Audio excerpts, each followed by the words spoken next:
Hi, magandang umaga, magandang gabi po, magandang araw sa inyong lahat. Tayo po ay magluluto ng rellenong bangos. Siyempre, una nating main natin ay ang ating bangos. Ayan po. Ang bangos na yan ay aking minarinate na sa toyo at kalamansi. At ito ang kanyang laman. Hinimay ko na po yan, nilaga. At nilagyan ko ng konting asin. Meron po tayo ditong hotdog, pasas, green peas, at giniling. 1/4 na giniling, carrots, red and green bell pepper, bawang, sibuyas. At ang ating, syempre, asin, paminta, at ang mantika. So guys, ito po ang ating mga ingredients sa ating rellenong bangos na iluluto ngayon po. At saglit lang po, antayin po natin ang ating pagluluto. So guys, ito, lalagay na natin yung mantika. Ayan.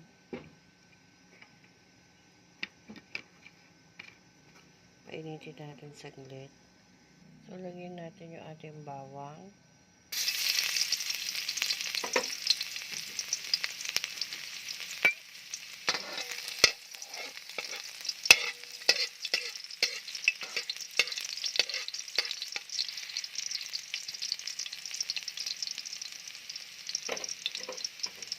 Papulahin po natin yan, guys. Next po natin yung ating onion o sibuyas.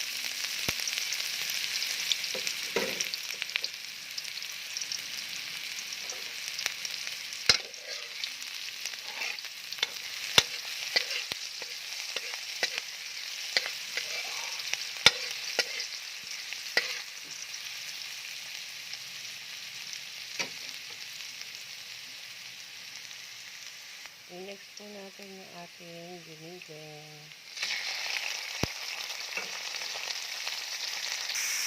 Ayan guys, nalagay ko na yung ating giniling. Papupulahin po natin yan. Halu-haluin natin guys, ha.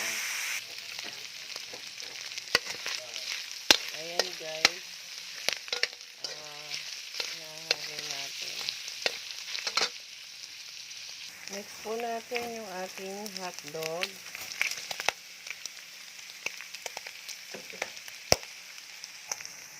Ayan po guys.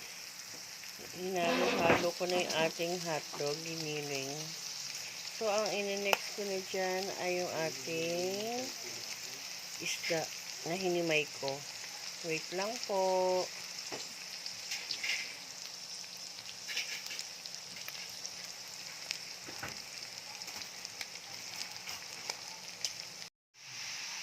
So, ayan guys. Nilagay ko na yung ating, medyo malabo Lagay ko na yung manok.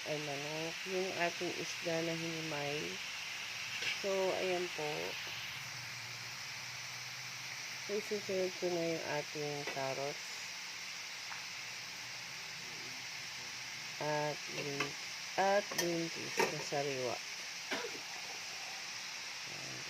So, haluin ko muna din guys.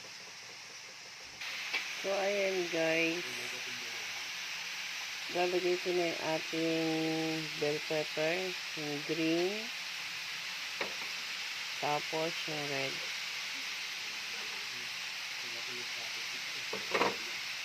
At syempre yung ating pasas. Haluin ko sila ulit guys. Ang ganda na. Parang Christmas na Christmas talaga.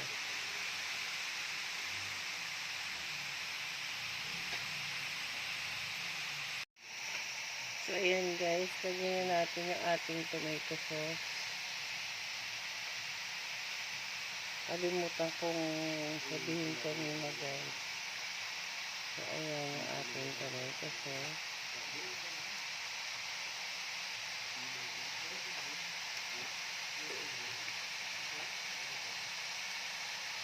Haluin ko lang guys ha. So ayan guys, lagyan na natin ng asin. Ayan. At syempre yung ating paminta. So ayan guys, mamaya pagka lamig niyan, lalagyan na natin ng itlog at ilalagay natin sa loob ng ating binabad na bangus at ating ipiprito po yun. Sige po guys, wait lang ulit para sa ating next na pagpiprito ng rellenong bangus.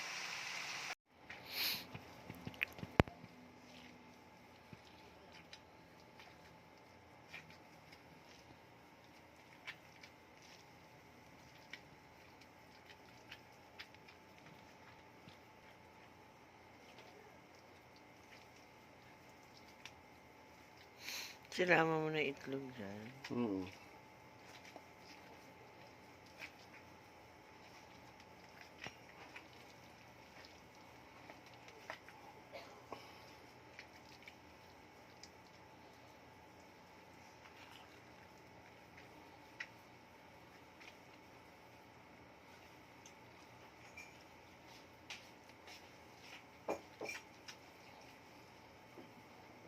Palubasin mo yung hangin.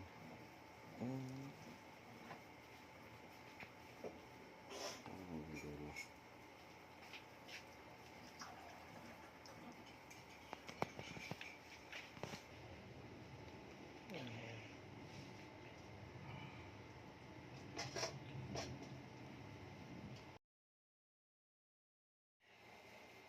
So, ayan guys, yung ating rellenong bangus.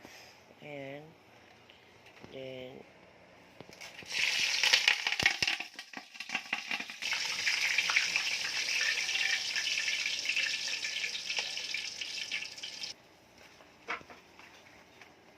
ganyan. Ano bagong saging. Ito.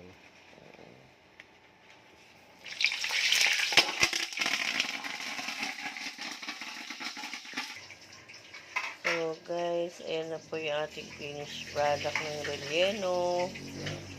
rellenong bangos. Marami pa namang kasunod yan. Kaya lang guys, kailangan natin matulog. And then dito na lang po ang aking vlog. Susunod na lang po ulit. Maraming Mas salamat maganda yan, po. yung overnight sa ref. Para mas Overnight pa daw yan. Palalamigin, tapos ilalagay sa ref. Overnight. para hindi madudurog pag yun ang tricks doon. Para hindi madurog pag hiwa. Para hindi daw madurog pag hinihiwa na. So guys, hanggang dito na lang po talaga ang ating vlog. See you next vlog. Maraming salamat po sa panonood. Bye! Please like, share, subscribe po. Thank you.